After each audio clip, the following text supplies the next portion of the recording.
the meeting to order. Its agenda, date, time, and location were properly announced. I feel like I'm a little off tonight, so like feel shifted. So bear with.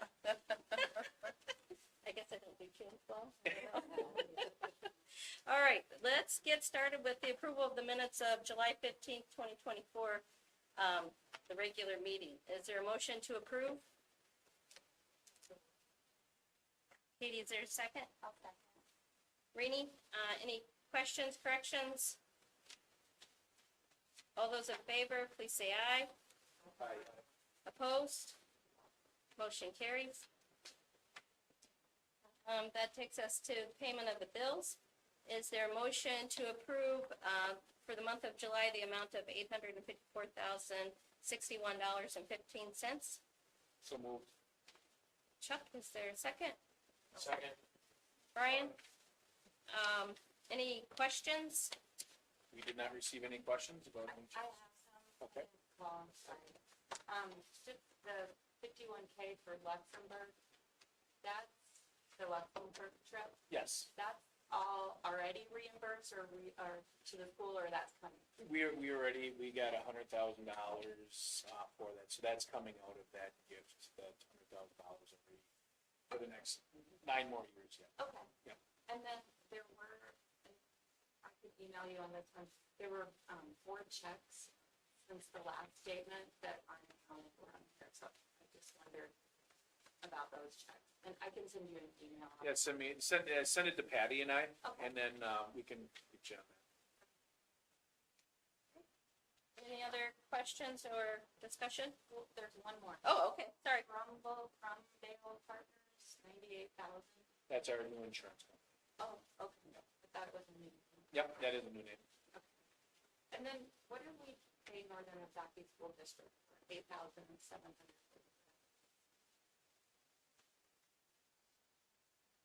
Oh, jerseys. Oh, Jerseys for the half of the football jerseys, I think. Okay. And that's the number that came to that. Okay, thanks. Yeah, Sorry to put you on no, good questions. Just glad I was able to answer most of them without Patty here. Anything else? All those in favor, please say aye. Aye. Opposed? Motion carries. Then the cash summary. No questions on there. So nothing really to highlight. It's actually kind of a pretty low one for this one. Alrighty. And quiet on donations as well. Yes. Okay. Everybody's vacation. Comments from the public? I didn't see anything. Gary, here's your one shot. I'd like to hear about the co-op football team. Sure. They have 34 on their roster, which includes 11 freshmen. And the first game is Thursday night.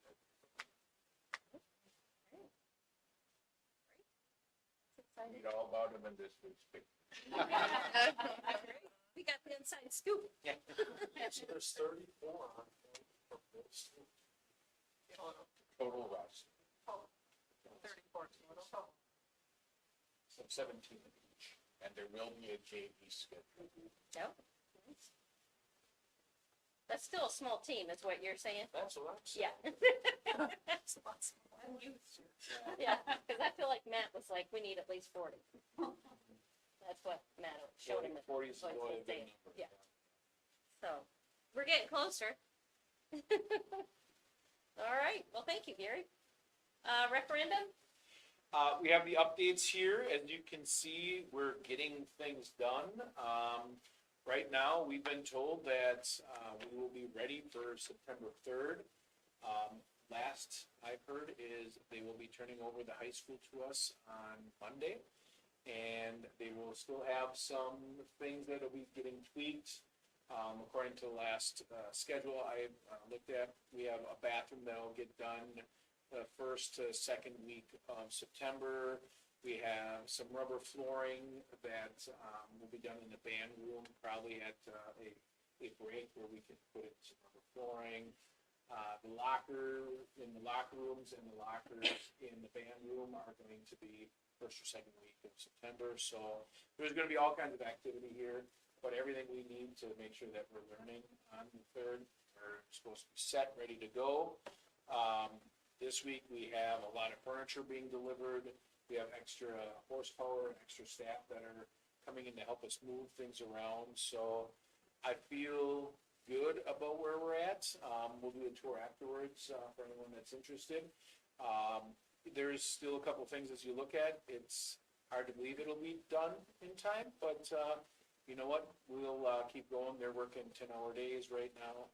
And, we'll be set. I'm a little worried for some of our high school staff in that main corridor. My biggest, concern, we feel good. The rooms are ready down here. They're already been abated. They have all the furniture. I'm hoping we don't have to squeeze the high school staff and not give them the time they need to get their rooms ready. But that's it right now. It's supposed to be good to go. I'm really excited. The one area that's really cool is the courtyard. That's all done. We have the turf in. We'll go in there today.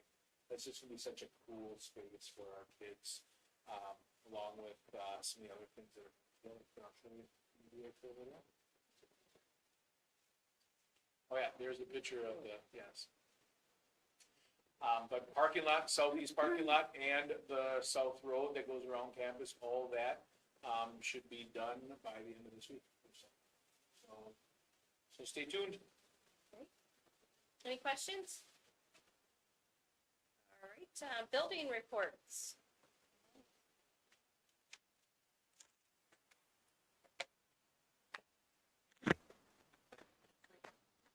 I'll kick this off. Ames Web has been chosen as the new screener for Act 20. The good news is a lot of our staff is familiar with it. It's something that they had used here in the past. So Jamie Utek has just been amazing, helping us kind of coordinate a testing schedule.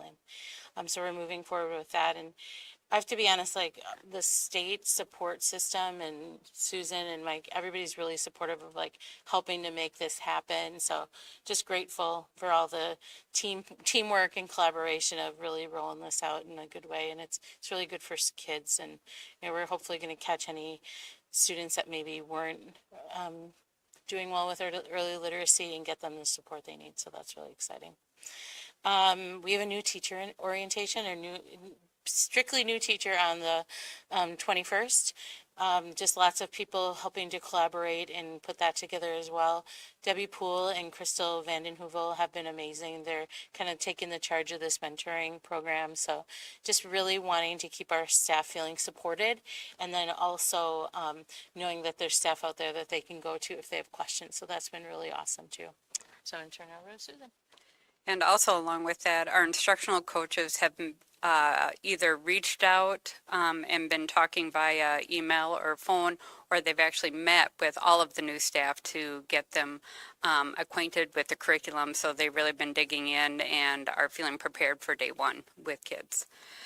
Wanted to highlight some pieces with the high school youth apprenticeship and work experience. We have 20 youth apprenticeship placements. Our goal was 16, so we have surpassed that. We have 5 work experience at this time. We usually get more once the school year starts.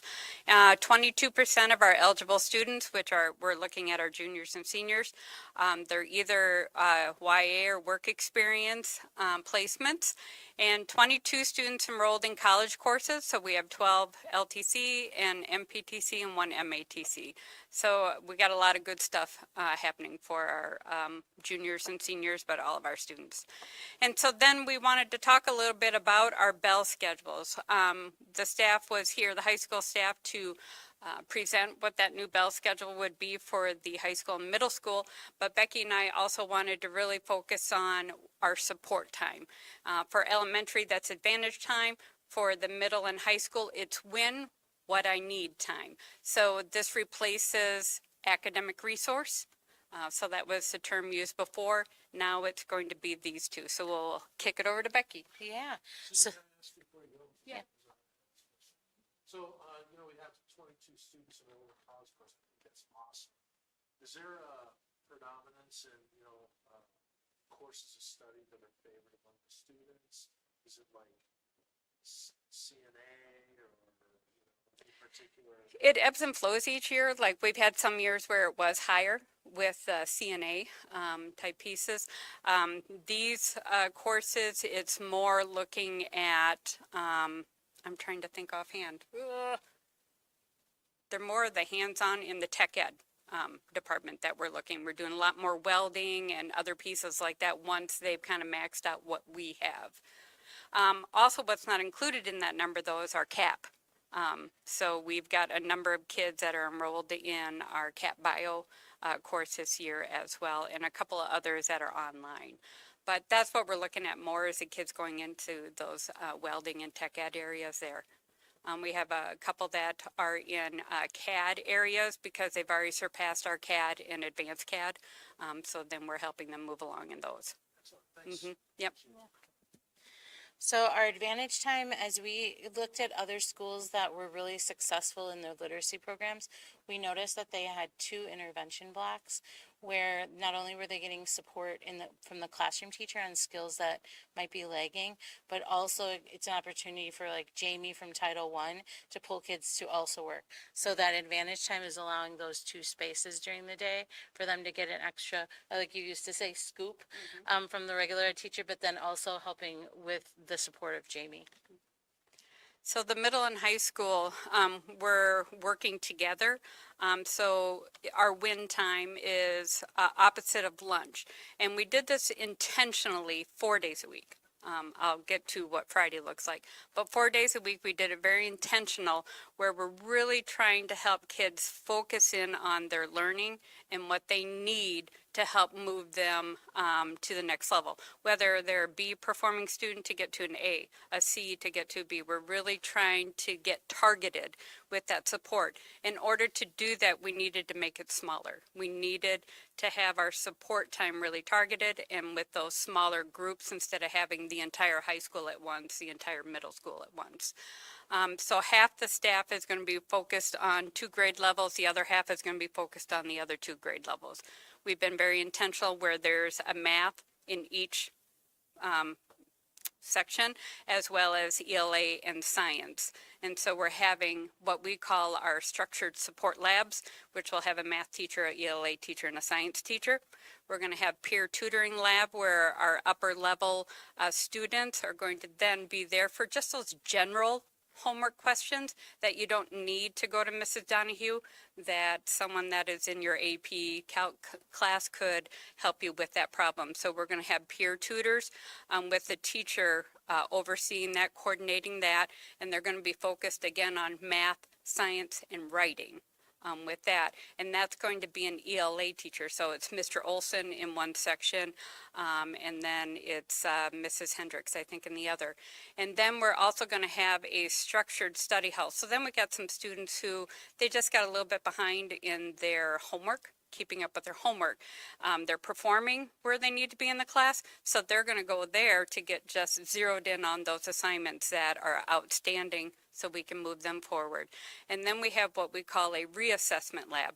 Let's say a student's been out ill for 3 days and they missed a key assessment.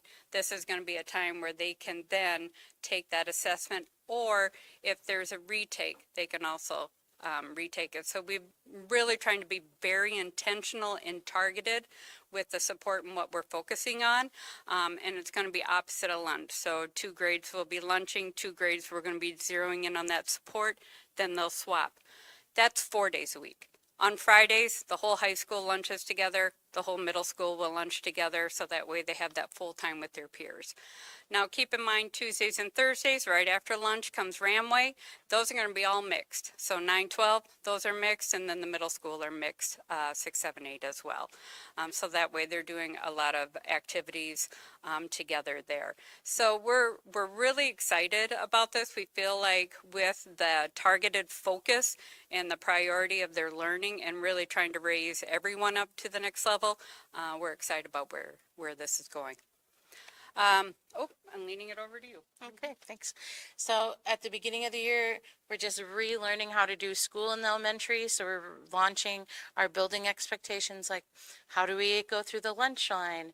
How do we get on the bus? And Rachel's been great to coordinate with us. They'll park a bus out front so we practice getting on and off the bus, what riding the bus looks like. So just relearning how to do school again. So just excited about that. And I created a calendar to kind of keep us on track, to make sure we get through all the expectations that we need to, and just kind of build up our character, ed, and those pieces throughout the school.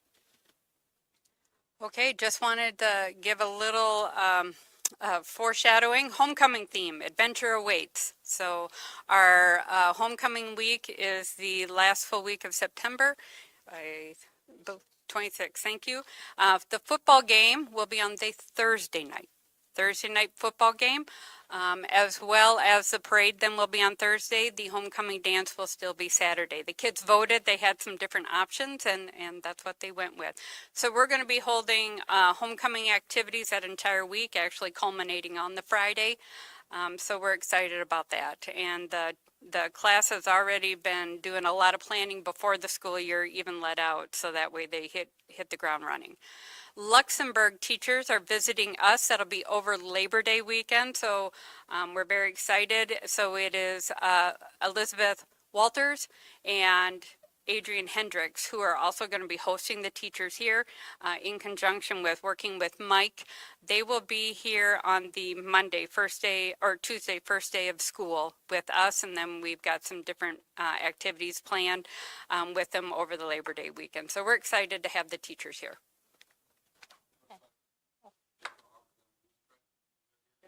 I'm not sure where to get it, so I can.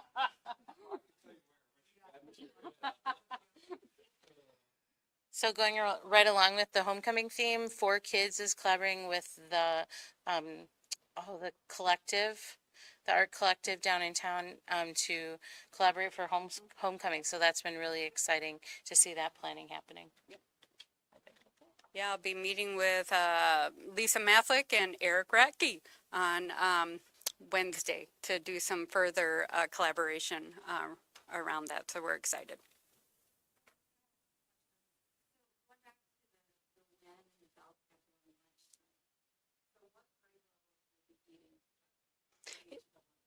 Sure, it'll be 9 and 12 eating together, and 10 and 11 eating together. They'll be filtering in on one side, yeah. Because with our new cafeteria space, you got to keep in mind with the new cafeteria space, we have a lot more room. So they're going to be on different halves of the gym. Yeah.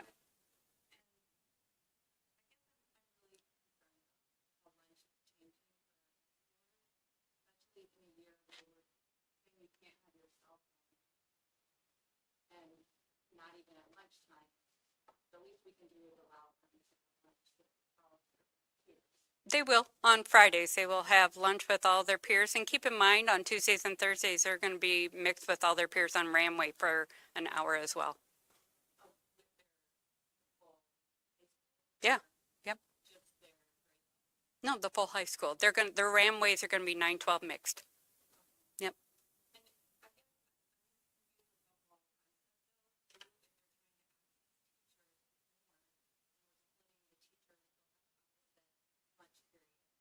And so for like students that were sick or missed a class, if that teacher is in the other lunch, how is that going to work?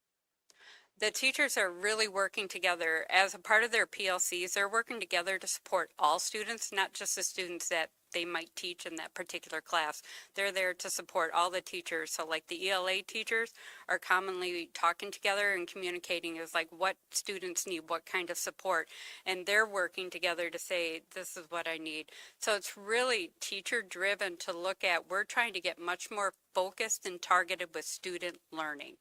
And even with John and Nikki, Mrs. Donahue, Mr. Hatfield, with them, either one, they both like, we're confident that my peer is going to be able to answer any geometry question that comes up if a student is in geometry and goes to Mr. Hatfield and vice versa. And so that's what we're really doing. Our priority here is targeting student learning with that as much as we can and trying to narrow that down so that way it's much more manageable at a time.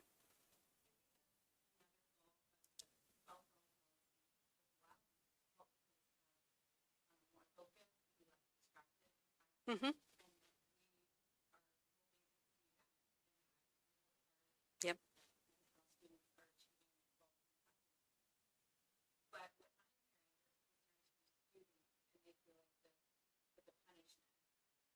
To not be able to be their whole. And to have middle schoolers in the lunch time, in lunchroom at the same time as high schoolers, it seems like the high school will get half its autonomy. And as we look for unity within our schools, there's nothing to being in the same district under the same roof. But yet, the high school should have its own unity, Ram pride. And it just seems this year, the way the lunch is going to be, that's eroded. Because how often we lunchtime is a time to make friends. And so you have seniors and freshmen eating together. It seems like at least at a minimum to have upperclassmen and juniors and seniors together, so they're probably more in the same cohort than the freshmen and sophomores. Yeah, and you've raised some good questions, and these were questions that the building leadership team also worked through. And the whole thought process behind the freshmen and seniors is because we have a large percentage of seniors that actually aren't even around for lunch. They're coming and going, whether it's their work experience, youth apprenticeships, things like that. And so when we look at the numbers and where our greatest need to be zeroing in at, it's our freshman and sophomore.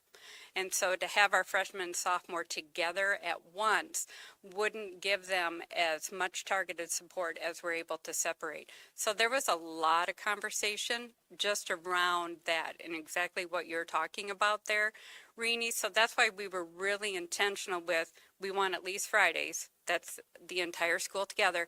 But then also right behind it is an hour of Ramway time. That's really where we're going to be focusing on our school culture and bringing the entire high school together, focused around activities of engagement, including each other, building each other up. To us, it's not lunch that's our Ram Pride, it's our Ramway time that's really built to be our Ram Pride time.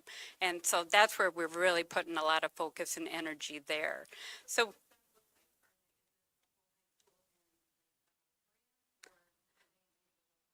So they're all going to be signed to Ramway, but on Thursdays, that's going to be where we're in the auditorium doing things together or the gym. So every Thursday, we're going to be doing those. But also on Tuesday, then, we had set aside time for class meetings, like if they've got things coming up that they need to get together for half of it. And the other half then is doing activities together. We're going to be doing community service projects. We're going to be doing team building activities. So we have it all laid out already for every Tuesday and Thursday for the first semester. When I say we, I mean the building leadership team. And then they're also going to have second semester laid out. But that purpose right there is the Ram Pride.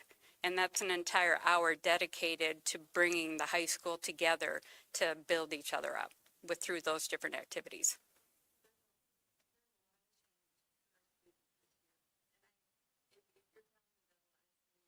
There for lunch, that's going to be sad for the seniors that are going to be in the lunchroom with freshmen and middle schoolers, and now they don't. So I guess that's just, there's a cost there. Yep. It'll be interesting to see how Mm-hmm.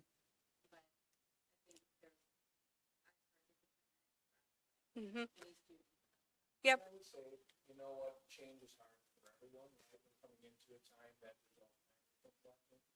As you hear those things, please encourage those individuals to reach out to the building leadership team, to Susan, to myself, and have a conversation. You know, one of the things that I think our tradition around change has been, as we change, we see what it feels like. We're a continuous improvement organization. We're always looking to do this. And you know what, I think the targeted interventions, we know we have some groups that we really want to work with. Let's see how that looks. Let's look at how the data for improvement compared to what does that do with our culture. I will say around our Ramway, our PIS from the high school thing, there's more pre-planning than I've seen in a lot of years. And let's keep evaluating, assessing, and having these conversations. It's part of the change process, but that's also who we are. So please have people reach out to us. Everyone's a little nervous right now, you know, let's see what it feels like to be feeling month long before we're going.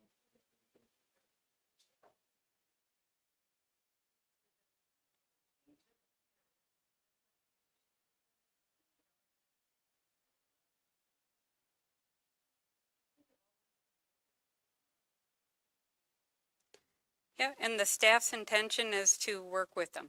They will be guiding them along the way every day. It's not like we are just going to send them in and say, you're on your own, try to figure it out. They've spent a lot of time planning and preparing for it and to support the students. Right, right.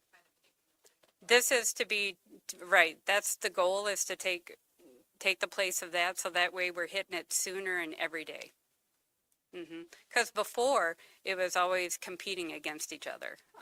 You know, who's seeing who. Some student, you know, they want to see all the same people. So we're really trying to get very targeted and focused with it and replace that, so we're getting much more efficient with our time. And we will be watching it. We already have our data points. We're going to be collecting that data. We're going to be talking about it, seeing how we're doing. If we're not seeing the growth or the impact that we want to, then we gotta come back to the drawing board.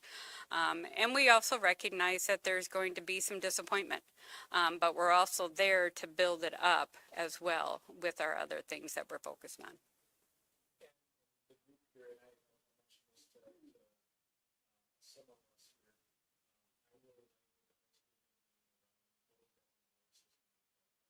I really like where students that have their homework done, what is that?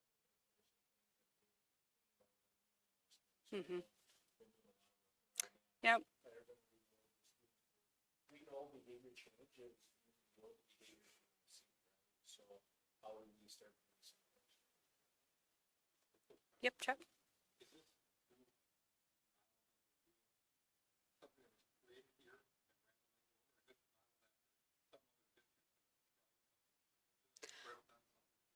Well, the drop schedule is not new, you know, so that other districts have done that.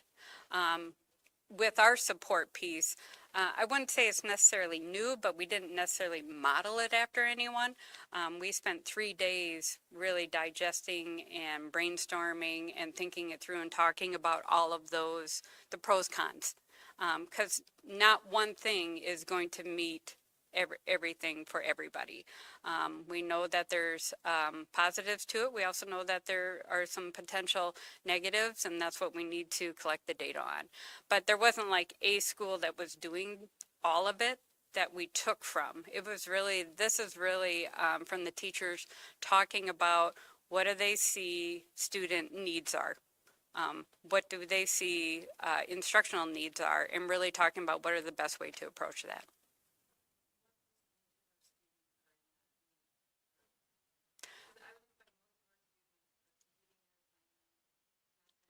I would say every student is in that need group, because it's not just about the lowest. They're talking about if there's a student that's, let's say, performing minimally at a C level, but they know that they could be a much higher performing student, we want to target those students. It's trying to get every student to be at their highest performance, not just the lowest performing. So they're really focused on trying to get all the students. It's a big undertaking. And it's also something that hasn't always been in the forefront. Like, we've always focused on that lowest 25th percentile.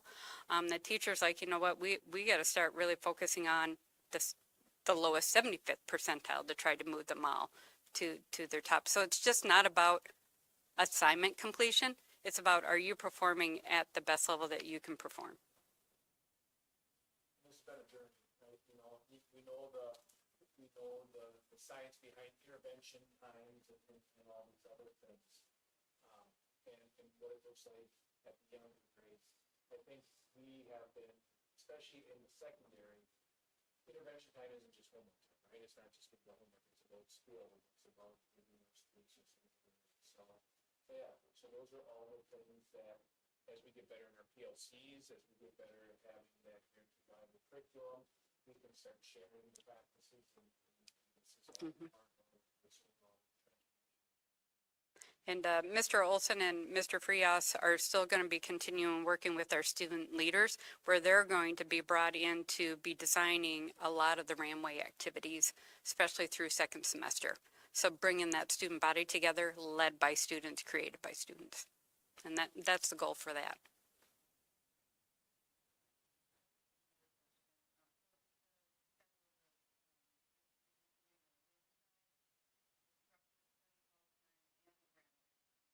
Ramway comes after. It's an hour after Win and lunch. Yeah. Yeah. Ramway time has its own. It will. No, it's supposed to say Win and lunch, and then Ramway is a separate time. Yeah. Just 2 days. 2 days a week, Tuesday and Thursday, Ramway. That's all part of the Win time. Yes. Yeah. Yeah.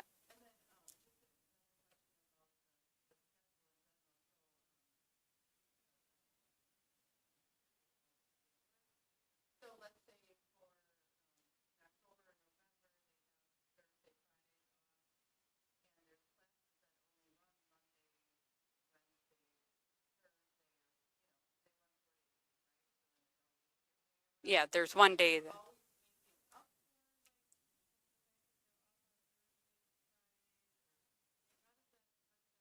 It works just like it did with the AB. They just keep moving forward. So, yeah, I mean, the AB, they went every other day. Sometimes they didn't see their class for 2 days or 3 days, especially if it fell over a weekend, it could be 4 days. They just keep going. So it's not like they are absent a day. It's just they have class 4 days a week. Yeah.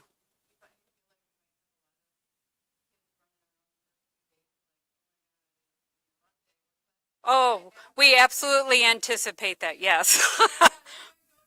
We'll have teachers going, "Oh, yeah, that's right. I got period 2 now." No, we absolutely anticipate that. Yeah. Hmm.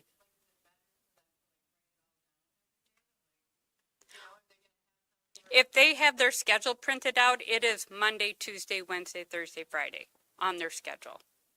So if they have their schedule printed out, it'll tell them each day what their classes are. Yeah.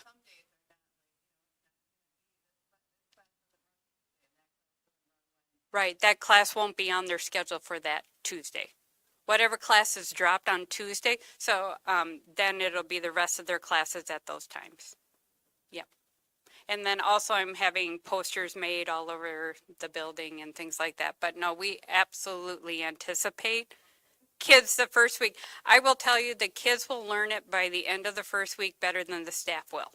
And our goal too was that it wasn't rotating over 7 days, that it was 5 days. So every Monday is the same, every Tuesday is the same, Wednesday, Thursday, Friday. Katie?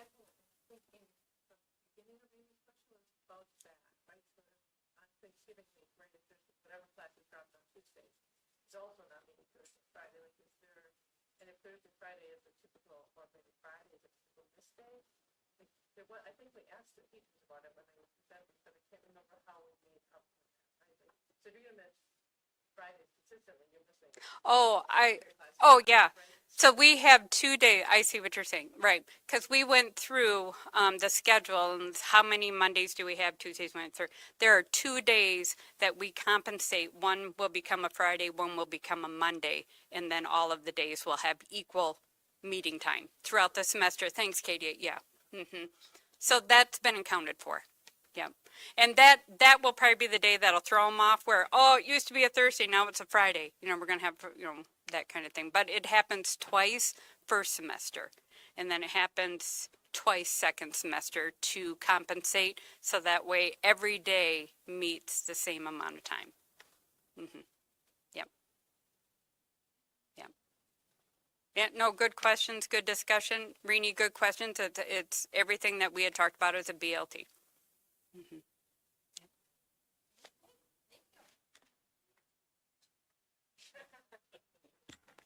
Next, we have committee reports, policy committee met, and we have some things down on the agenda. Administrative and support staff, handbook, and the same for teacher negotiations, those handbook.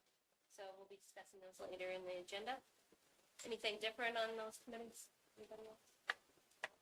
Different, but in the text, or are we discussing? We'll discuss that later. Yeah. This is an agenda. So next we have the support staff handbook. Who was in on that? Who's? I was in on that, So we start with the motion, all Yep, right? So we motion need a- seconded and we'll, So I'll move this, what's that? To accept it? Accepted. Okay, is there a second? I'll second it. Chuck? Questions, discussions, changes, updates? So we have a couple questions for you on the support staff. Brian, what was the first page? so the first one on page 4, with regard to mandatory self-reporting of what was termed in the text of minor traffic violations. That was reflected in both handbooks. I believe it's just a mistranscription from, source. I think it says, and we brought this up in the conversation, and it's up on the board. Minor traffic offenses, and the example was provided was operating under the influence of a touchstone or other drug, and I brought that up as not necessarily being a minor traffic offense, and then we really want to have somebody self-report that. Might And then make something up. We Yeah, went with the policy. I think we copied that wrong because in the policy, that says major, that major traffic offenses, example, operating under the influence. So did we kind of get that, It's possible. with all And the I think different it things? fits With, I'll double check the policy, and I'll just pull in, if it is incorrect, I'll just pull in the correct language. That's great. Yeah, and I think Mike looked it up, and it was just a different section was copied into the minor traffic. Thank you. The other minor change that I had was on page 14, changing 2023-24 to 2024-25, the paragraph for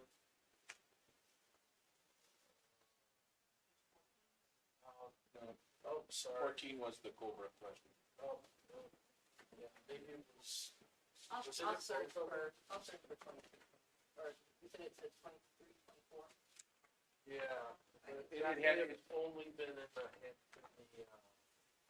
and teaching. I think that was the one in the teacher, because it had it. That's the Sorry about teacher. That was the teacher one, yep. Sorry about that. I'll bring that up. in a I'll moment. do the search, just make sure that yours are. And that had to do with, if they would break their contract. But then there was a question about Cobra. Yeah, Oh, that was good. yeah. So I had, you want me to do that one first? So that was page 14. So, the part that's, are you on the page? Yeah. The part that's highlighted there looks like it got pulled out, right? So it used to be about retirement and resignations, right? And now the retirement one comes first, which looks fine to me. And then the resignation ones, my question was, how come the retirement one says they have to pay 100% of the cost of the resignation one? Should it say it in full?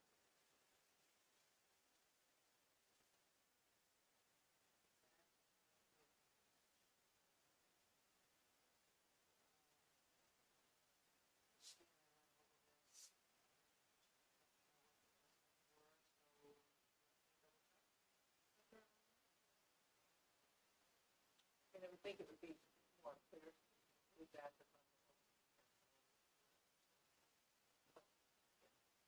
That's all, but they both say that. They kind of say the same thing, but they say it differently, which is, so, is somebody that is retiring, they they say it's 100% of the monthly premium as well as the cost of the health, the HRA. Then you go down to if the person who resigned. Right. So to me, it kind of says the same thing, but it says it differently. Don't, if both groups are kind of having the same, you have to pay 100% in your HRA, should we have changed those both to have like verbiage? Because they both say they can extend, they can continue coverage by electing to exercise their COBRA rights. But then the retirement one says, the cost of that's gonna be paid 100% by them. And the bottom doesn't say that. So sort of applies by mission. We don't think we get. That's your language is specific.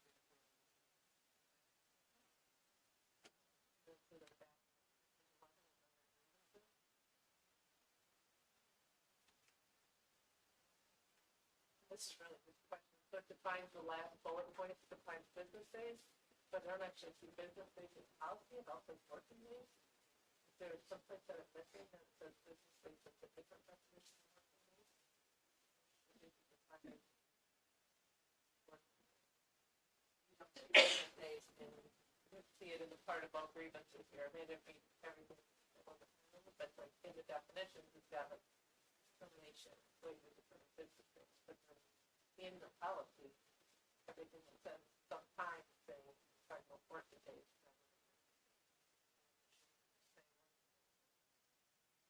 This.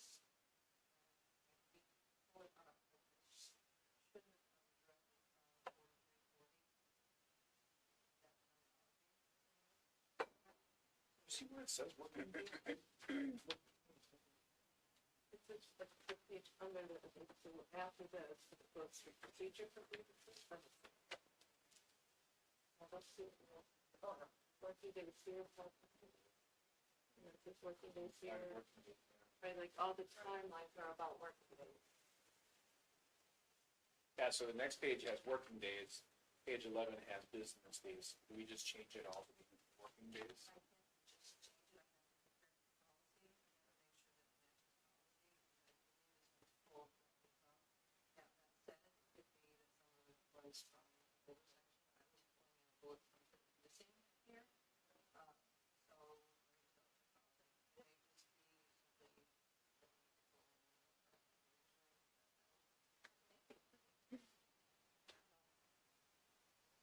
Then I had a question, and this is for page 20.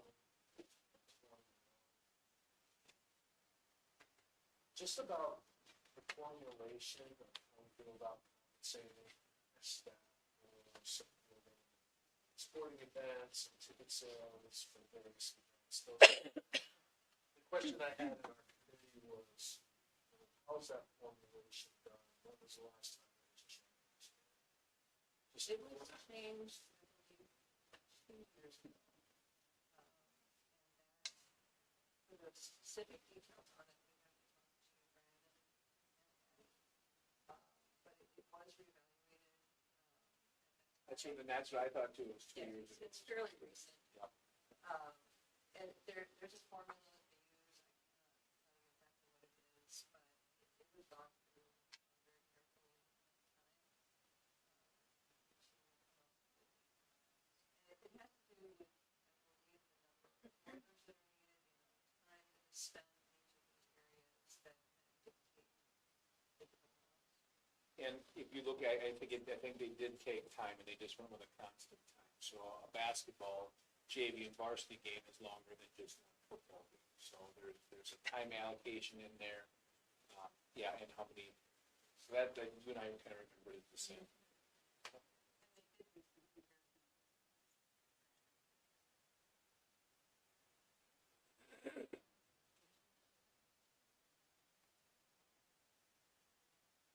Anything else? So the motion is to, accept this handbook with, whatever changes, after those questions are answered.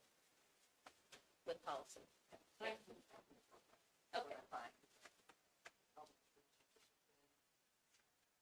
All right, any other questions or discussion? All those in favor, please say aye. Aye. Opposed? Motion carries. And then the teacher handbook. Is there a motion to approve?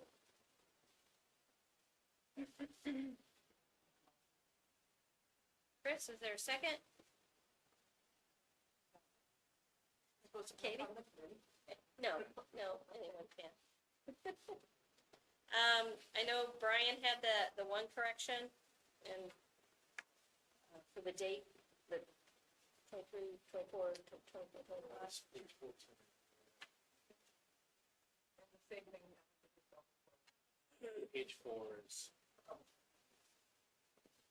Any other ones? All those in favor, please say aye. Opposed? Motion carries. We have the CISA 7 contract for 24-25 up. This is something that we do every year. This helps with our special services. Is there a motion to approve? So move. Chuck, is there a second? Amy, any questions or discussion? I will say CISA 7's changed up. They have a little bit more of a transparent, we can see what we're paying. They're doing some things a little bit different. And also next month, the CISAs used to collaborate better and they would just charge us for all the other services we had from other CISAs. They've now split that off. So next month we'll have our CISA 10, or 10, right? CISA 10 that does our environmental services and our facilities piece. So they're changing it up a little bit to try to be more transparent. Expect another one for CISA 10. CISA 7 does a lot of our instructional needs. CISA 10 has done a lot of really good things around keeping us, keeping our facilities, when we have to check hoods, when we have to do all these other things. That's my only little point of clarity. Do you recall, Mike, is this cost relatively same as last year? Have we seen increases? This is an increase. Actually, it may be similar to last year because we took one service out. We have a person that had physical therapy. They no longer have a physical therapist, so we will be doing a contract with Sheboygan Area School District because the person at CISA 7 is working there, and they're going to continue working with their one student that they meet with 30 minutes. So, For PT? yeah. So that should be pretty similar. Inflationary type, costs, of course. Any other questions or discussion? All those in favor, please say aye. Aye. Opposed? Motion carries. Next, we have the student handbook. Was there anything new or changes on that? Anything? I highlighted them in yellow. There was just two. Okay. Is there a motion to approve? So move. Oh, Is that right? Could we have Katie and Chuck? I'll second, sure. All right. Any questions or discussion? I have a question about the cyberbullying policy.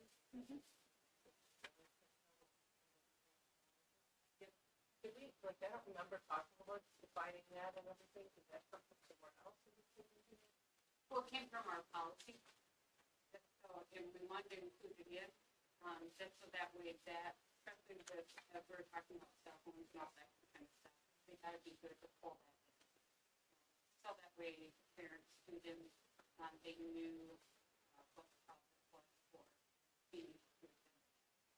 And also, we just been seeing more and more that, right? Yeah, there's a couple typos and Oh. grammar things in it. Oh. I know, I can't imagine that we talked about this in the.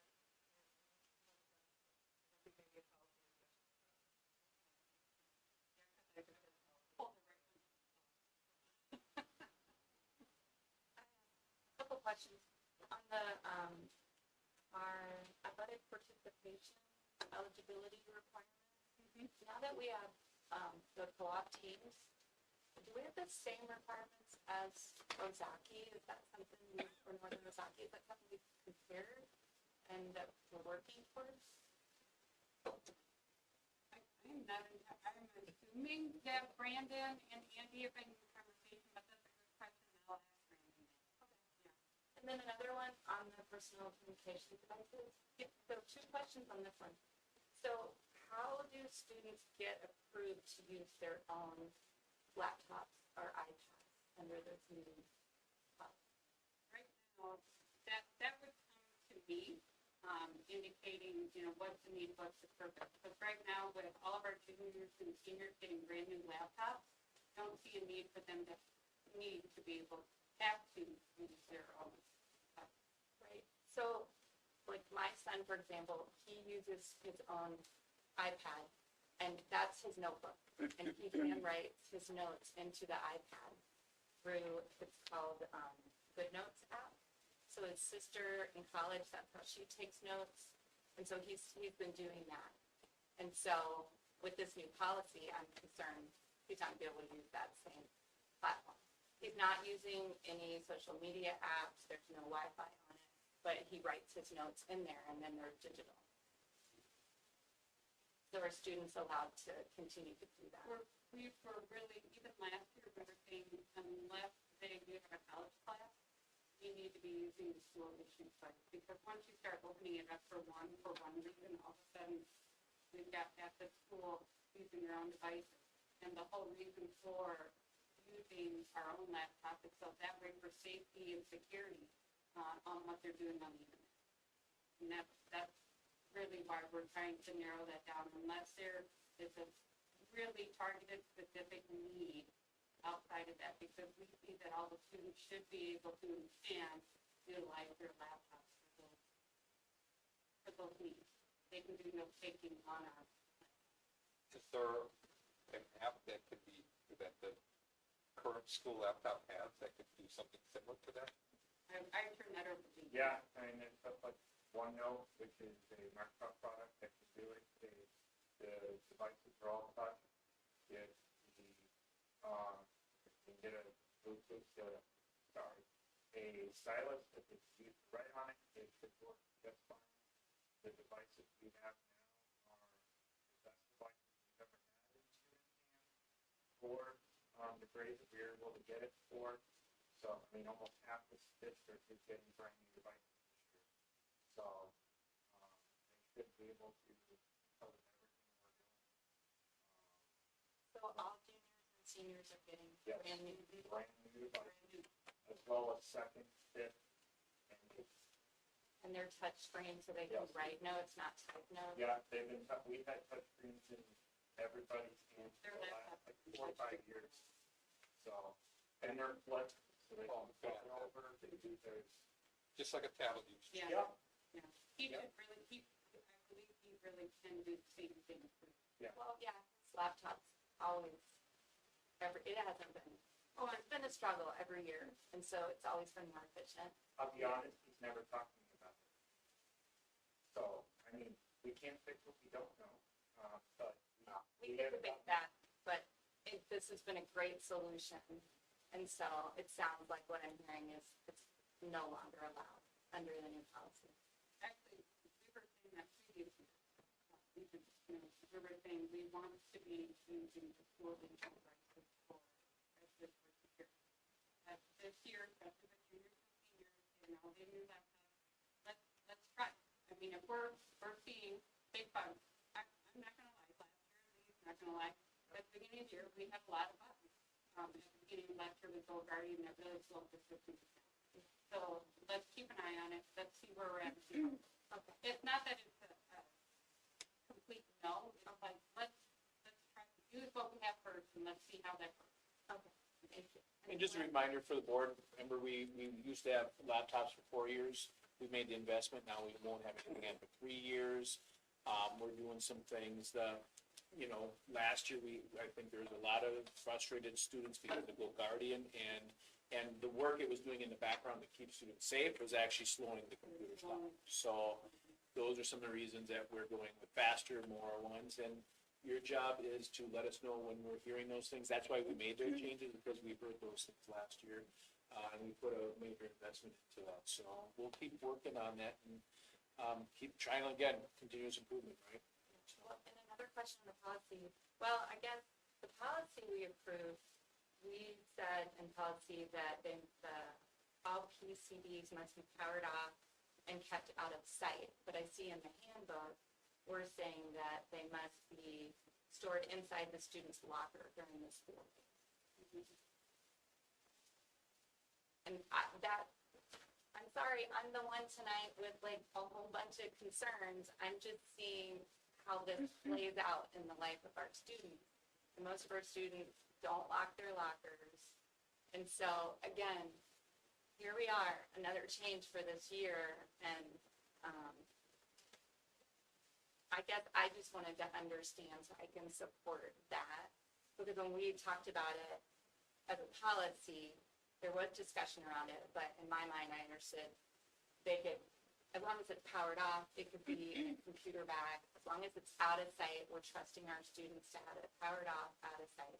Now we're saying, no, it has to be in your locker. So I just want to understand that. From what I recall from the last board meeting, we were talking about what does out of sight mean? Out of sight community. Further discussion from the building leadership team, they're like, let's just have it in one spot so all the students know where their phone is, their own phone is. We don't have to we kind of were. And the thought was too, is that the more that it's on your person, the more it comes up with those feelings of anxiousness, anxiety, even though it's powered off, there's that feeling that you need to be constantly looking, checking your phone. We're really trying to separate that you're here for learning, you're here for the academic, and that your phone is kept there. We did talk about, and you raised a good point, Reedy, because I went to Mike and I said, we would really like it stored in the locker, but with it, we need to ensure security with that. So we are going to be investing in combination of lockers. So that way students have that. And quite honestly, we're probably one of the few schools that we don't have some sort of locker combination on our locker. Which has been great. I don't think we have problems with things being taken from lockers. I know, it is great, it is great. And we have good kids here. We really do. Do we still have problems? Kids going to each other like as a, student around? Yeah, we have very good kids here. However, we also have to be looking towards the future that kids may change too over the years. We don't know. Our society may change. We just want to ensure that we're providing the utmost opportunities for kids for security of their, whatever they're going to store. It could be a sweatshirt, it could be a coat, it could be their purse. We want to make sure that they have peace of mind to know that we're helping to secure those. So we will be investing in combinations. But to start out the school year, if they have to bring their own lockers. That's something that's been a change in sending out. So on first day of school, where will they have to store their phone? So the first day of school, they'll probably still have them on the person until we work with them. And that's one thing that we have scheduled for that first week of school. It's just to be going through the changes. We're not going to be locking down day one. We're going to be talking and working through that. So that way we can do full implementation. From my simplistic mind, it seems to me this is a great little tiny learning tool that they can understand that you have to take responsibility for your own property by securing it. If it gets, not that we want it taken, but you have to learn in life that, you know what, you can't expect others to protect yourself. You have to protect your own property by putting a lock. I know it's cumbersome at times. It can take a little more time to get to class, but I think it's a learning lesson that we've gotten away from. The kids should learn that you have to not expect everybody else to watch out for yourself. You have to watch out for yourself. That's just old school thought. Well, we've always encouraged to bring your own lock. We have always encouraged that from middle school on to bring your own lock. And I agree with you, Chuck. We want to help teach the kids these schools, lessons, skills as they become closer to adulthood. What do you have planned for dual authentication? college classes that my daughter takes, you have to dual authenticate. Probably. I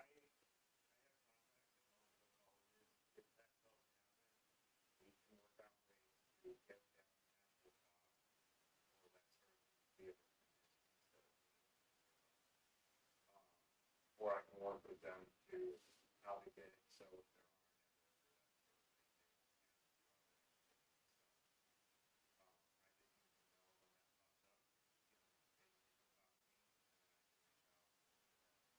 Because I think almost all these college classroom Yes. campuses do They this. do, and I talked to several of them last year, several of the IT departments, and they were willing to send me off for the students. So they understand that a lot of schools are not allowing cell phones in the building, so they're very flexible with us. We can also get some, we just have to make sure we get the right type that work for their systems. So usually I'll be reaching out to their IT. Yeah, because they start classes already before you do.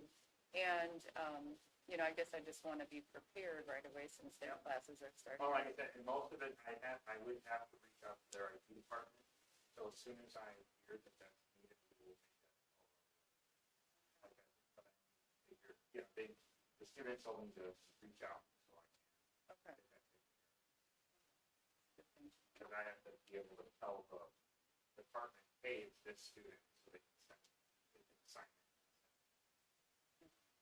And a fob is something that each student is going to have? Yeah, they can get one, yes, we can get one, you would get one, it's assigned to the student, so.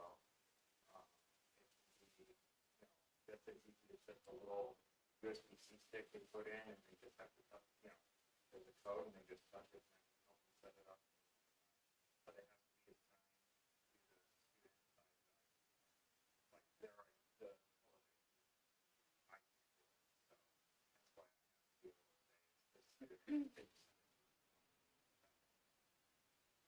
And I think, again, we're gonna learn our lessons from this, right? Everyone, we're not the only district doing this. This is kind of wildfire right now. I sent you, I think I did send you the article of the place up north that's doing, changing up this. So this is something that has really gained a lot of momentum. And did I send it 2 Fridays ago? Yeah, it's a link. Yeah, I think it was 2 Fridays ago I sent it, about, a district up north and all the other districts that are doing it, so, you know what?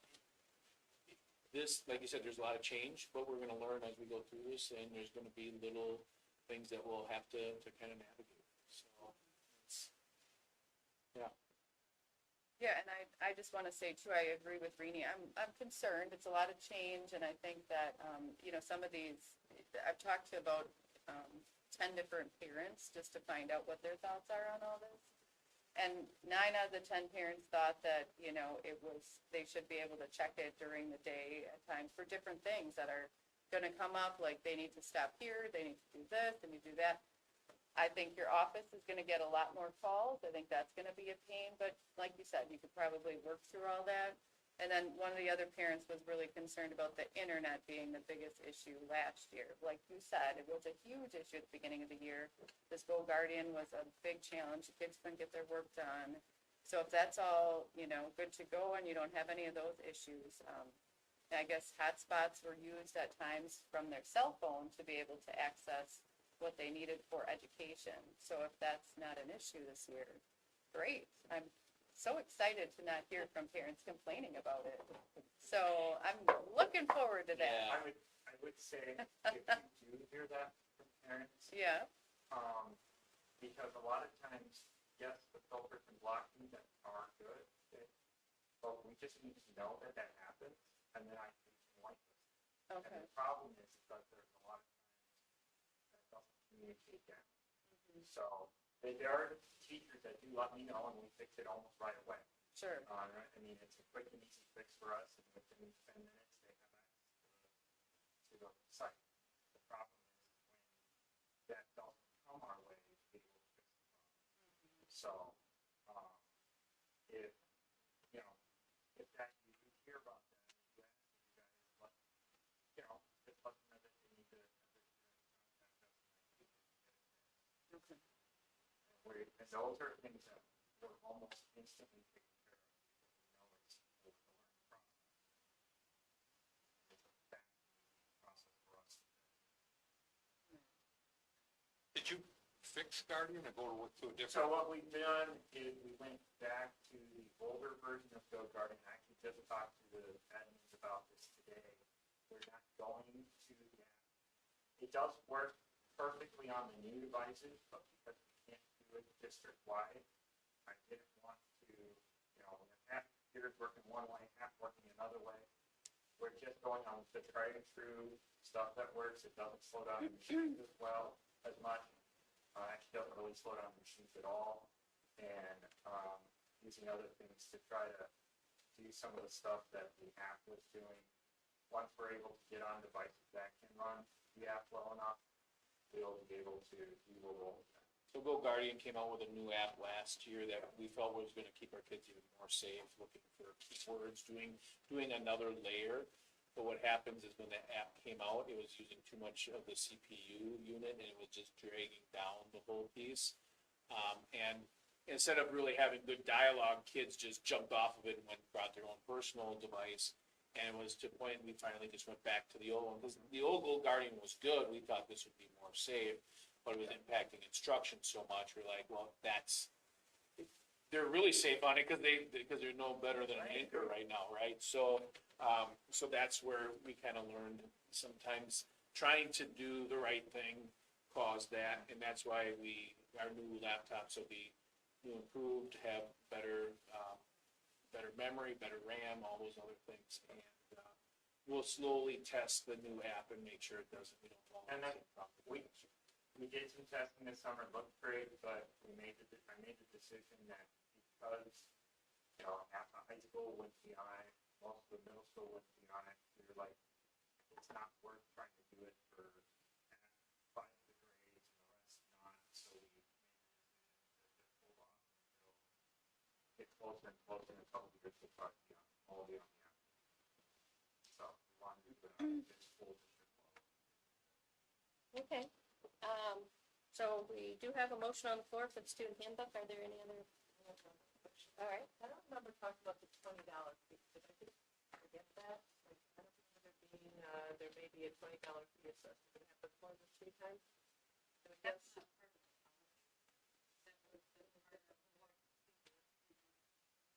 oh, so it was added. Because the building leadership team then talked. I guess I feel like those, turning in their devices every morning for the rest of the quarter feels like strong enough to me. What's the $20 fee? You got from another district we're doing Yeah, something do it, because yeah. somebody that's ahead of us, okay, they weren't having enough teeth with that piece, so they had to add that extra layer. Like, if you just become a habitual person that is not following directions. Yeah, and they really use it just for the habitual one, where they're just like, they turn in a empty phone, and then they still have a phone, and that kind of stuff. So it was very rarely, but they found just having it there kind of helps them. Do I anticipate ever issuing that? I personally, I mean, it's not that hard to change it later if we run into that same problem. I feel like it's, once it gets into money fines, I feel like people are gonna. But, yeah, I don't know, it feels a little punitive to the parents maybe instead of the kids. I don't, yeah, so I don't know, I'm a little on top of that. And then we're gonna, sorry, then we're gonna do with the each offense, or each additional offense, because right now it's just so. So. And I know you said. I need to put a number on it because it was like really more for that one that was just like in your face kind of thing. You know, I'm fine with correcting to it. So strictly discretionary to you or to Mike? Myself or Mike, yeah. I don't have. Like I would never actually assess it until I. Yeah. I'm sure sure we will be talking. This is an employee slush fund we're trying to create here, right? It was just another way, like, okay, if there's always somebody that thinks they're a little smarter, thinks they can get around, and when I heard this, I'm the one that brought it up, as soon as like, hey, I've heard other districts are going down this for that 0.1% that want to try to play the game of it. So yeah. You got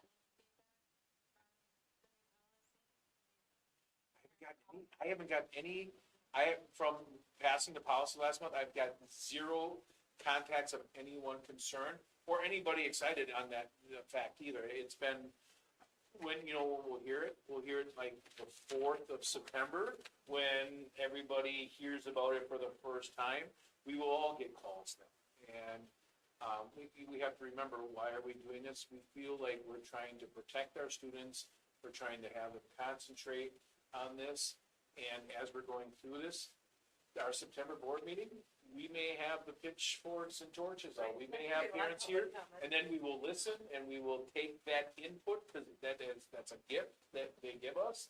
We take that gift and then we figure out what that means for us. If we keep going, change is tough, but I think we all have really good intentions what we're trying to do here, and I think there's a lot of time that's gone into this year.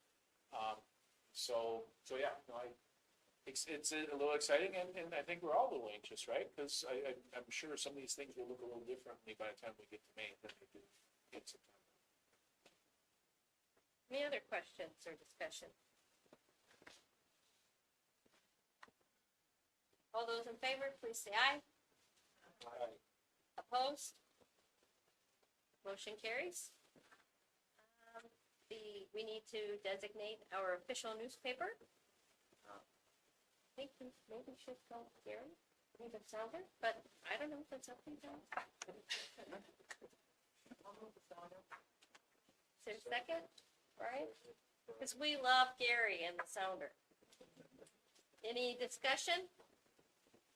All those in favor, please say aye. Aye. Opposed? Motion carries. Thank you, Thanks, Gary. Thank you, Thanks Gary. for keeping us.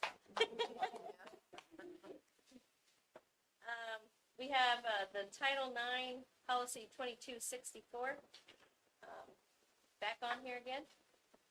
Yeah, so if we remember last month, we did the emergency approval because we needed to have this policy up and running by August 1st.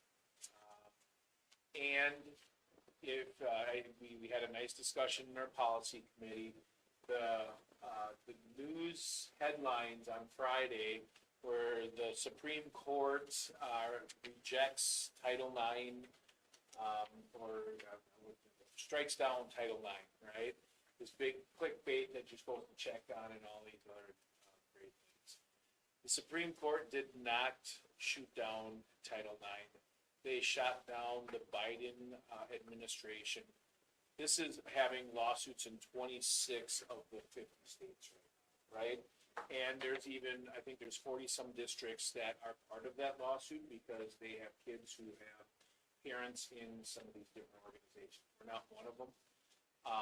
But with that, the Biden administration wanted to say, well, all these court cases that are going on, we want you still to pass through at least certain parts of the Title IX legislation. The Supreme Court said, no, we're not going to piece and parcel this. This is going to be taken care of the lower courts. We're going to let it bubble that lower courts, and it's slowly going to rise up to the Supreme Court. I feel like this will see its day in the Supreme Court in the next probably 18 months. So this is still the rule of law that we have to live by. I will tell you, no matter your beliefs in these things, it's part of the law. And as I look at this, Susan and I said at our last board meeting, we've had one Title IX situation that only got to the second level before it was shut down, so it's a very small piece here. That could change at any time. And truly, I think this is a place for bigger pockets, for lawyers to fight for things and come to common sense. 'Cause I think we all agree that there's some things in here that don't make the common sense about the lawsuit.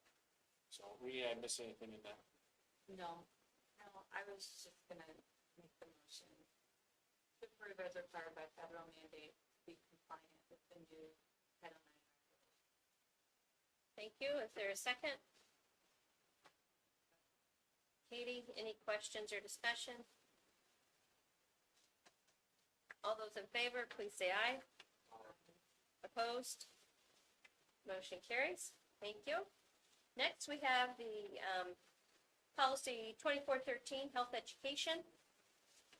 Is there a motion to approve the health education? Katie, is there a second? I'll second. Rini, any questions or discussion? And I appreciate the work you put in. I have a comment. You know, we had a lot of discussion on this last month, and I guess from my perspective, what we as a district need to do is just to make sure that we're avoiding the perception that people could possibly have that the school district is trying to slide some type of curriculum under their, without their full knowledge and awareness. And that's where I'm coming from, because, you just want to avoid the perception, right? And I've read through, the 2414, it does articulate in there where some of us were concerned last month with regard to the notification. Where my concern comes in with regard to notification is exactly how, because it comes, my concerns are addressed in, getting that word out there to parents about what the curriculum is about. And when we talked to Susan last month, I didn't have a lot of confidence that it was going out in any way, shape, or form other than, okay, here's the syllabus with all the other syllabi that are out there. And I personally think that this needs to be treated slightly different. And I hope in our conversation, so it's slightly different from accepting the policy, but I at some point want to address how we're fulfilling that policy. So, sometimes the universe gives you things when you're ready for these things, right? So after our discussion last month, I had to register my daughter, who's going to be a sophomore, and is getting this curriculum at her school. And all of a sudden I'm going through, and there's like 30 tabs of things you have to click, okay, this, human growth and development come up, and I have to go through and read and do this and click and initial. And I'm like, wow, is that a really nice way of making sure when you're in this grade that you're getting these things? So Kim and I have had that conversation, and there are some things, I think one of the things in the last meeting, we asked, are we always doing this? And our answer was, yeah, we think so, but this last year we had a new health teacher. And sometimes you don't know exactly what gets transferred from somebody that's been doing it for 32 years to this. So that is something that is going to be a part of this, is that will be part of the registration packet, that when you're in 8th grade, we'll have to talk about how we do that for high school, or if we just always just have that as part of high school, we can do that as part of registration. What's that? But yeah, so I think we have a vehicle and a mechanism to make sure that we always have this out. Because I don't think we ever want to have any kind of feeling that we're not being 100% transparent. And like I said last month, I feel like we are more transparent with our parents than we've ever been able to because of technology and Schoology. So yeah, I think it was a good discussion, and because of that, on the potential solution. Excellent. I mean, from that perspective, my concerns are delayed, and I do, though, want to just make sure I'm understanding. We have this human growth and development segment of the curriculum, and that's not necessarily the same as health class. And so I personally feel, so what's going on in health class, that are the parents also being informed in a similar way that we're talking about here, about what's going on in health class? well, their health class has this. So I think the differentiation between this is if I'm in Fayette and we have a discussion about something that has to do with the health curriculum, that blue statement there would say we have to make sure we get things out. When our students are in, and Susan, when our students are in a health class, a formalized health class, there is a segment of curriculum development. Understood. That makes sense? And that's kind of the differentiation. It is just like, human nature, good things, human growth and development, they can inform parents that this is coming out,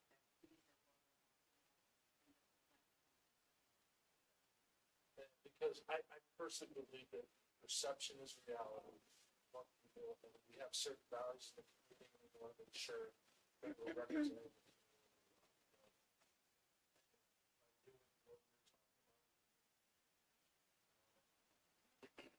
The other thing, and I'll say what I got to do, is that part of the statute, part of our policy addresses an advisory committee that has a review of what's being covered.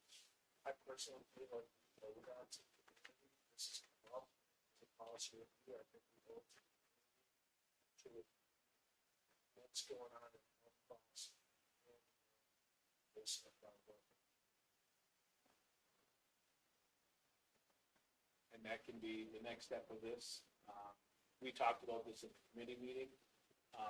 Because of the hot button this has been, and when you have individuals from different ideologies that come together in this group, we have purposely not changed our curriculum, so the previous committee, the curriculum that we've used from the previous committee is the same curriculum we've used.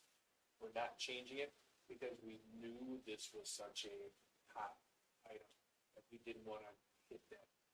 So I would agree, this is something that we probably need to do.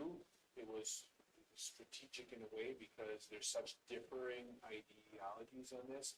I've seen some committees go 24, 36 months and not come to consensus because it's such a emotional piece. So that's not a piece of trying to be non-transparent. It was, we're not changing anything, we're gonna keep it as is because this is what we approved through that committee.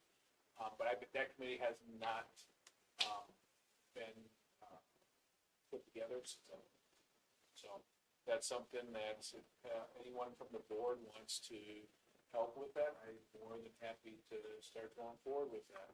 But there does need to be a ordinance around that. Well, what's really interesting is if we look at the state statute on what's supposed to be included, it's really good what they have listed here. And our policy is about 99%. We're covering everything they're saying, for one item I gotta look into, but, and then we've added a couple more. So we're meeting the state statute.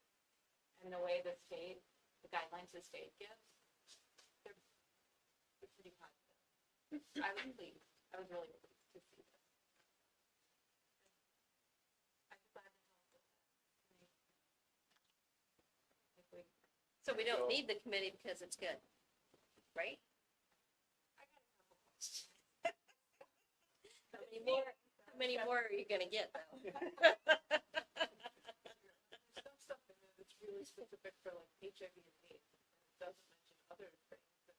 maybe are. No, it's not, it's not. I have to ask you, maybe, we'd be missing something here. But I thought the whole concern here was about whether we make notification to parents. Are we doing that or are we not doing that? And if we are doing that, how is that being done? You mentioned about for your daughter, you went through a bunch of stuff and you clicked up. How is Random Lake giving notification to our parents, or are we not, about this class? So this would be a teacher-directed thing. So and you maybe know, for fourth grade, when this unit comes up, there's a letter that goes home to parents saying, hey, this is what's coming up. I believe in high school health class, the way it was is as that unit was coming up, that was the same. Now, The one thing, you know, 100% transparency, new health teacher, not sure we told the new health teacher to do that. So that's one of those places that, shoot, we might have missed it, but we're gonna make sure we don't miss it. And as we're going through this, that's where I think we need to be, we have a tradition of not being, as systematic, right? Like, we do these things, we do this, and then we kind of forget some things. We're trying to more and more be systematic, that we don't have these little things fall through the gap. And that's where Kim and I were talking about, if we know at these grades, this is some part of registration, it doesn't matter who's teaching it, we know it's there. So it's, you know, the other piece is, you look at my daughter goes to school district, right? They have like 4 people that are dedicated to setting up registration and doing all this, and they have all these resources. Kim is doing that on top of doing policy, getting our handbooks updated and all these other things. So some of the accurateness comes because of how we are minimalist in some other areas, and we're putting these resources in the classroom. So, yeah, that's one of those things that we're always, again, looking, how can we improve? Like Kim and I are looking at it, we're actually going to go through and say, okay, what are other things that they have in the registration packet that we can make sure of? So, yeah. And this all came up because, Go ahead. well, so in 2413, like the line about notification was struck, right? Like that's what caused the conversation, right? Right. But it is 2414 that has the part we're freely discussing, right? And so all that blue stuff was them saying like, if you're gonna put this in this policy, you're gonna have to let them know when you're talking about nutrition, when you're talking about exercise, you're talking about everything, right? And if you haven't notified everybody every single time, then you're out of this policy, and that's why it's the 2414. So yeah, you bring up a really interesting point, which I think might have got missed that I was trying to make is, you know, we've got this human growth and development, and we've got health class, which can also, in my personal opinion, at least you agree as well, because they go in tandem, they're not, that's part of it. I personally, rather than having a committee go a couple of years, I'd love in the next couple of months, maybe possibly hear from the instructor, what the curriculum said, and what's from the class. And I think that's a really quick check the box for really quick. I did look a little closer at state statute, and by reviewing the last sentence, I can confidently say that our policy matches the state statute. Now, what's happening in the classroom, that's to your point, but we're on the policy end of things, I believe we're good. If we want to use this as a way to see how does policy actually look at practice, and that's something we want to bring in at a future meeting. I think that's a good way to show transparency for our people that are watching at home. You know, I'm sorry, I hate to be the difficult guy here, but I still think I'm missing something, and maybe it's my short-sightedness. Are we making notification to the parents about what our policy is, or what our education is to the parents or not? yes, And how are we doing that? That's what I'm trying to get to. By what's the actual method our parents are notifying, this is what they're learning? So what's the procedure for that? so this year, when it comes up in 4th grade, 8th grade, or our high school, there'll be a letter sent home to our parents about this. Okay. At that time, because this has given us, let's make sure our new staff remember this part in case we didn't do, we can't say we didn't do it last year, but we need to make sure, hey, do this. And then going forward for the 25, 26, it will be part of registration. Okay. Specific to the human growth and development. Am I Yep. clear? Yes. As long, and that's all I'm trying to, and maybe I missed it, I'm just trying to understand that we are giving them notification. Yes, At some point, by a letter. yes. Okay. I'm sorry, I don't mean to be dead horse, but I want to do a follow-up, because this policy is called health instruction. Go up to the top. And so, there you go. That's 2413. Okay, so, gosh, So, I'm a simple nuclear engineer, I'm trying to make sure I understand this. Yep, I saw 2414, everything's in there. But to Chuck's point, are we also addressing that in health class? You know, The human growth and development pieces that are taught in health, that's what we're talking about. subset. It's a subset of the health use, and it's not just taught in health. Human growth and development also occurs at other grade levels. What that policy ensures is that no matter what grade level, when we're addressing human growth and development, are we sending a letter, a notification to parents? Yes. We want to get more efficient with making sure that that's on the front end, so no matter if we have a new staff member, it gets done. I think the institution with you, Brian, is the health education class that we know that at some point, part of human growth and development is taught during. But 414 is referenced in 2413, so we're working on the health education policy about.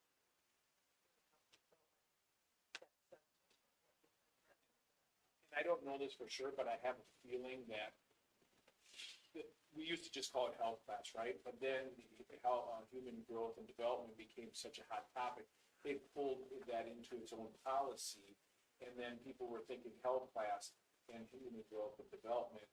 And what we've done is said, no, these are the pieces of human growth and development are the times we need to make sure when we're talking about fitness, when we're talking about other things in the health curriculum.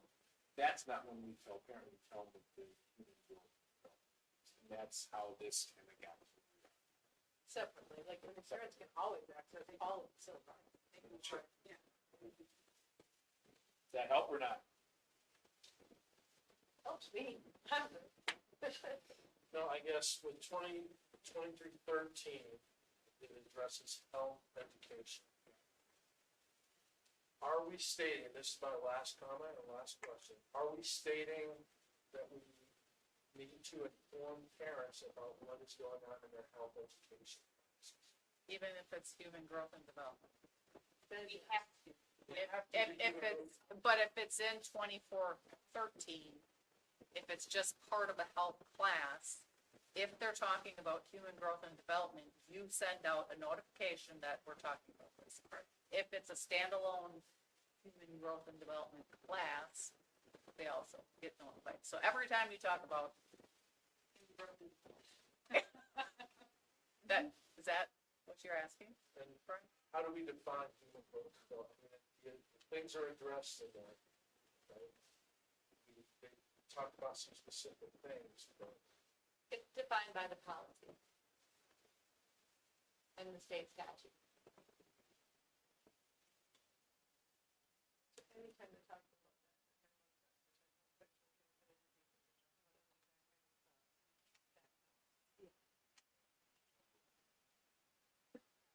Okay. Does anyone else have any other questions or discussion? But thanks for letting us discuss. Yeah, this is where we live, right? This is where we need to have these discussions. So, yeah, no. They're heavy though, because policy is never really fun to talk about, right? But it is important, so.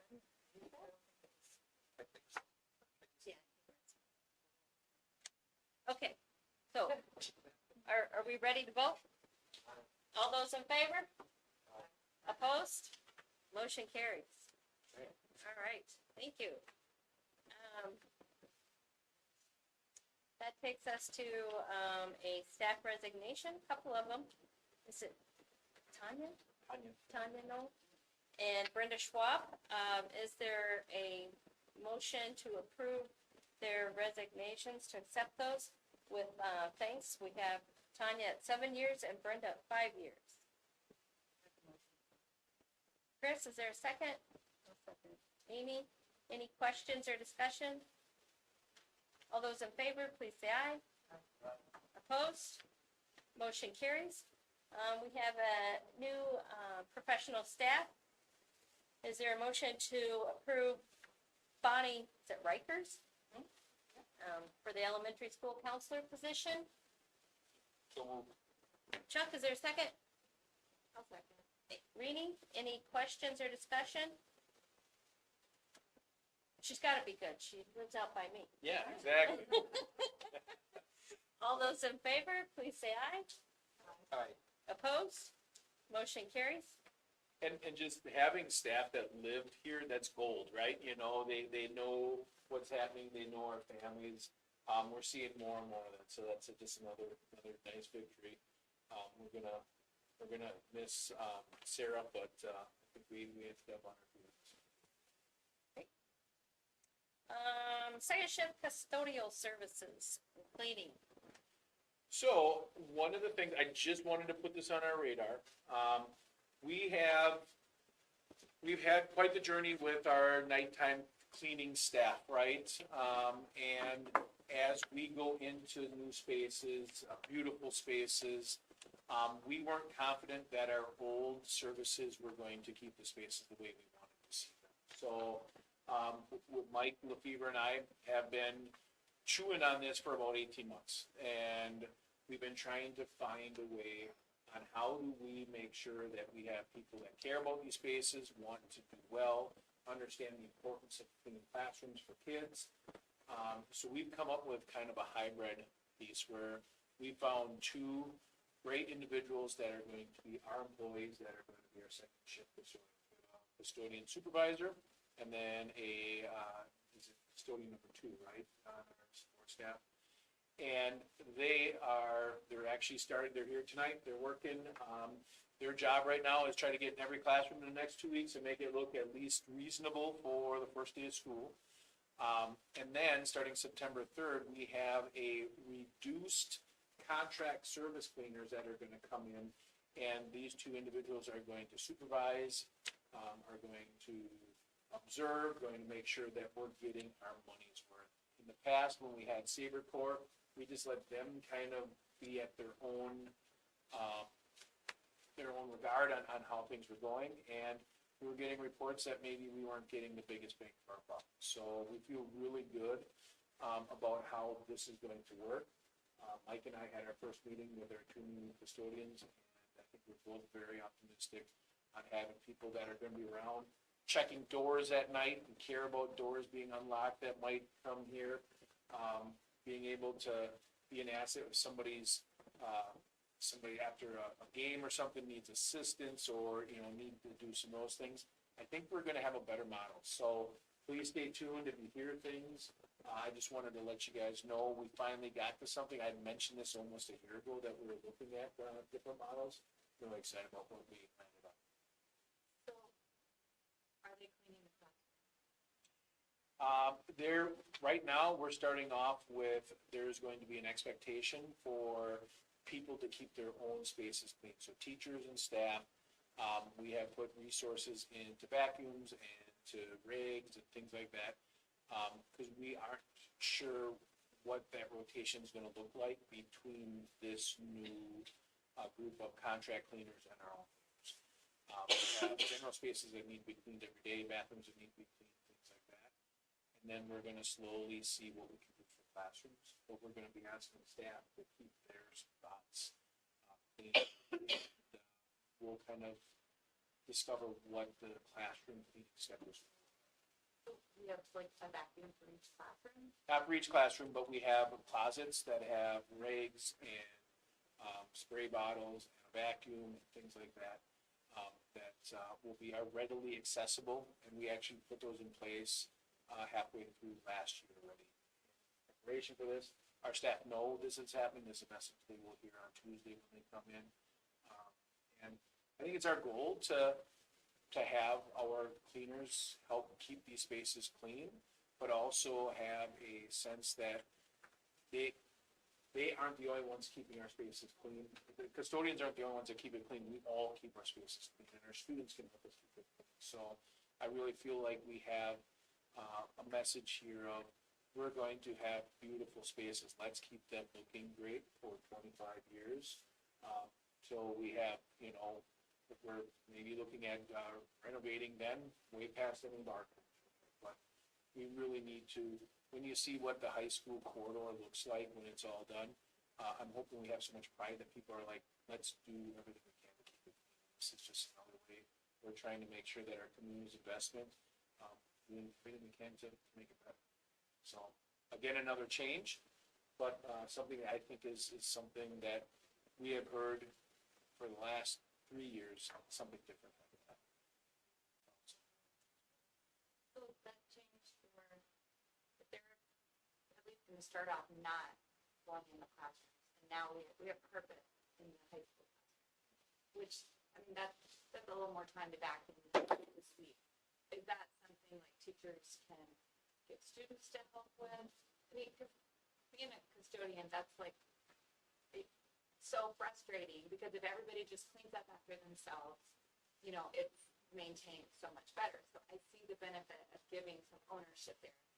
But I also, in my mind, there's so much on a teacher's plate, and if she's having to vacuum her classroom before she leaves, or he, at the end of the day, and then potentially waiting for someone to finish with their vacuum, that's something I'm concerned about, that we're not gonna be putting our teachers in that situation. And there will be, I don't know what the cadence is going to be, but we want our cleaner, and we especially want our 2 custodians to get into these rooms numerous times a year, because that's gonna be our spot check. Are our staff keeping things?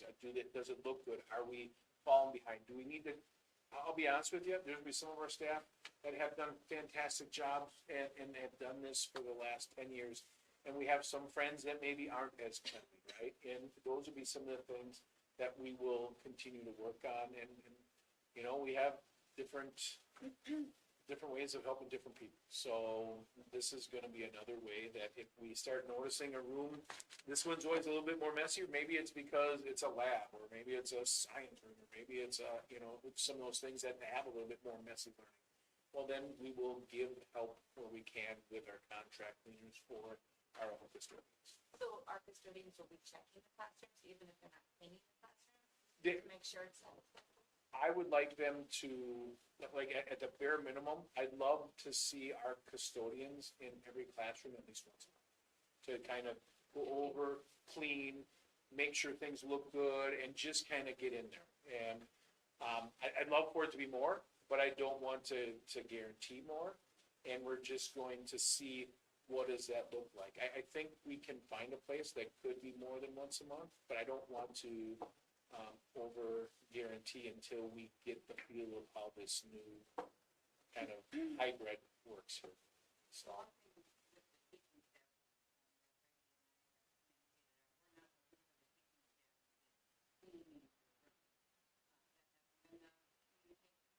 Messages, can you help us out by the end of the day, cleaning off the top where kids are sitting? And then putting your garbage outside the door, so that way it's easier to come discard, pick it up, and those things. So hitting those like items, if they have big messes, it's still small.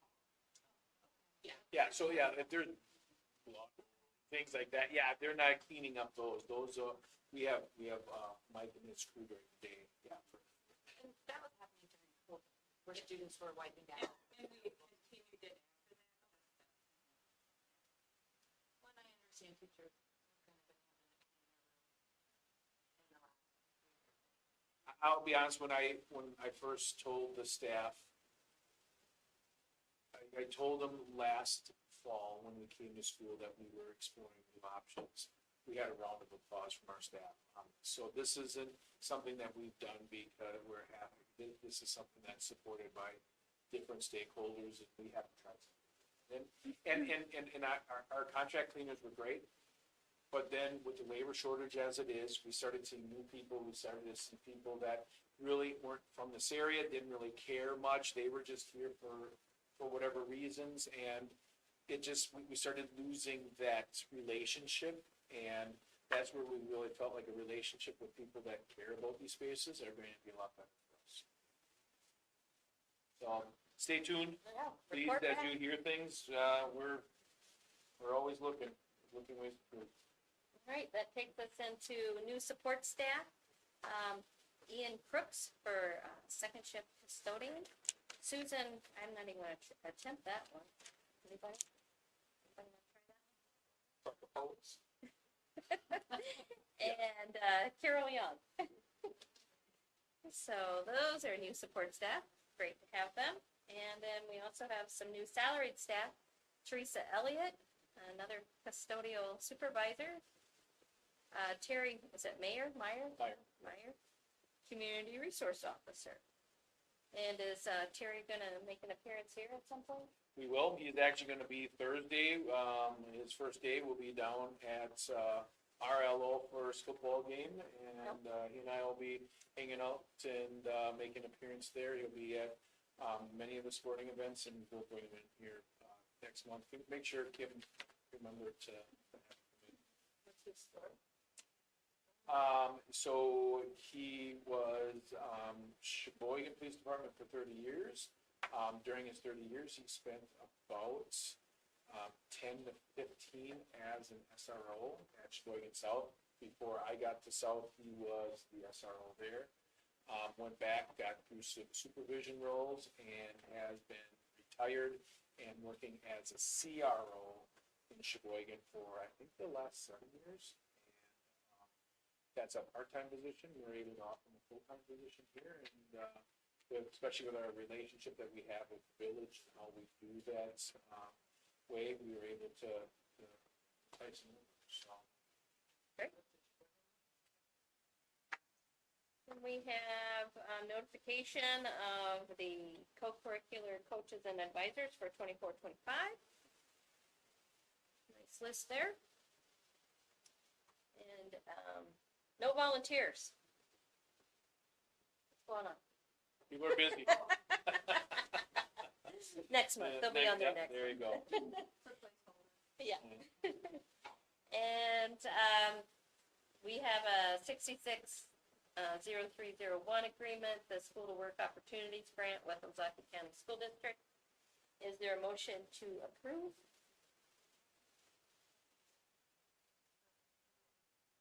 Katie, is there a second? I'll second. Rini, any questions or discussion? All those in favor, please say aye. Aye. Opposed? Motion carries. And Mike? Okay, couple things here. So we have a nice tradition of having an open house next week. One of the things, because of the construction, we are going to postpone our open house until probably January when our new spaces are open. So we still want to accommodate, we've had some questions about parents being able to have a drop off, you know, pencils and pens and crayons and all that other good stuff. So we are going to be putting out at the end of this week in our next school letters that Thursday, the 29th, right? Let me make sure I got the date. Thursday, the 29th, that the school will be open from 8 till 6. That parents can come in and drop things off in lockers or drop things off in classrooms. So, that way we can at least let, some of our little ones go and get their stuff in the classroom or get lockers, however people want to get, set up with that. What did you say the date was? Thursday, the 29th.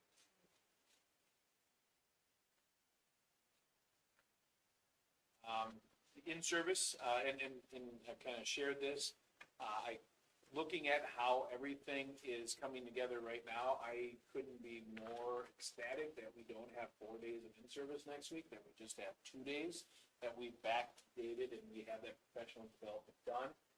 I would actually argue, I think this model of professional development, where we do a date, get a month, do a date, is actually a lot more beneficial than the 4 days back to back in August.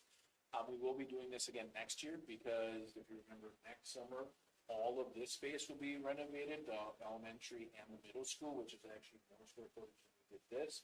Less building, but more renovations. Our staff are coming in next week, Tuesday and Wednesday. We have a couple of things that we have to get them, and then a lot of time will be dedicated to making sure their rooms are set. And then that Thursday will be a time that. So, back to school, I love the plans, and you've seen it from the building reports. Back to school, the first day isn't just 1 day of school, it's really about setting culture, setting the stage for the year, doing things, teaching our little ones, and what does it mean to be in line, and all that other good stuff. Doing some really cool cultural things at the high school, so kudos to all of our staff, K through 12, for really setting up a first week that should be an experience as much as just starting school. So that's exciting. I did want to say, I will be a new executive board member for the SCDC here in the next month or so, it'll be something that, with all the things going on in our community, I was honored to be asked to join that, and it'll be something that I think will be good for all of us as we move forward. And the last thing I want to put on your radar is, and Patty's not here, and if you could hear Patty right now, she would tell you, we can't keep taking cash. We can't keep taking cash. Yeah, so we are going down the route of electronic tickets going forward. And to be honest, again, with all the changes, this makes me a little anxious. But we are going to handhold our families and our parents. We will ease into it. We will find ways to do that. We know you can barely go to a Packer game, a Brewer game. You can't go to most of the venues and bring cash anymore. And our auditors are, every time they hear us use any kind of cash, they're pushing us towards this. So you're going to hear things. As you hear them, make sure you get those to us. We have training, we have all those other things, but this GoFan up here is where you can buy tickets ahead of time. They send them. It's really a pretty cool, organized site that's going to help us. There is a cost per ticket that's sold that we are actually going to eat as a district and not put that on to people. So we get $5 per ticket, and I think it's $1 per ticket that we have to pay going to this through credit card charges. We need more equipment to do this. Are we scanning a phone like every place else, or for entrance, or how's that work? There's, and They you use, know, they have QR codes that can be used, we have posters that will have events, and we have a device that is used to scan credit card, that's all provided as part of the marketing. We're putting $1 for every person who comes to watch a game.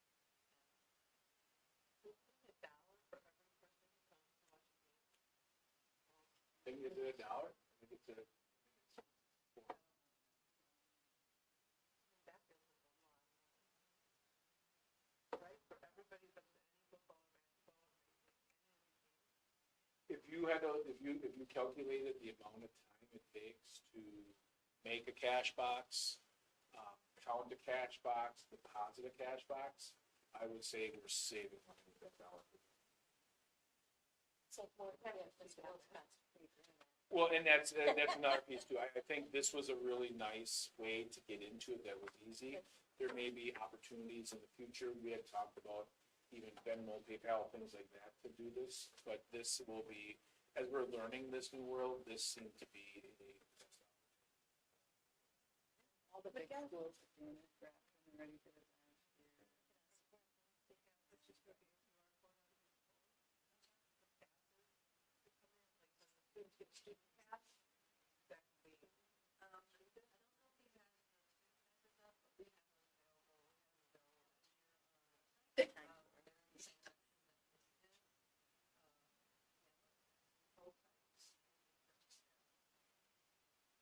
Did Brandon talk to you about student passes? Doing big East passes for students? So that's something we're doing. I want to say, so for students, we want to see more students at our games. We want that. So this, they will not have to do this. Every student, if you get big East passes, being at the board, we'll give it to all our staff, we're giving it to all our high school students. We never want money to be a reason that kids aren't coming to the game. So that was something Brandon and Susan came up with. So.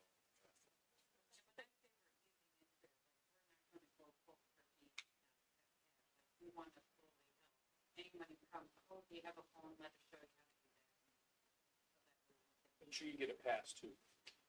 You get one every year, don't you? You get a Big East pass? No, I just have a. Oh, you get it that way, okay. Every school. Okay. Yeah, Any school. because I was gonna say, we're not gonna turn Gary away if he doesn't have his $5. If you can, WIA lets you into the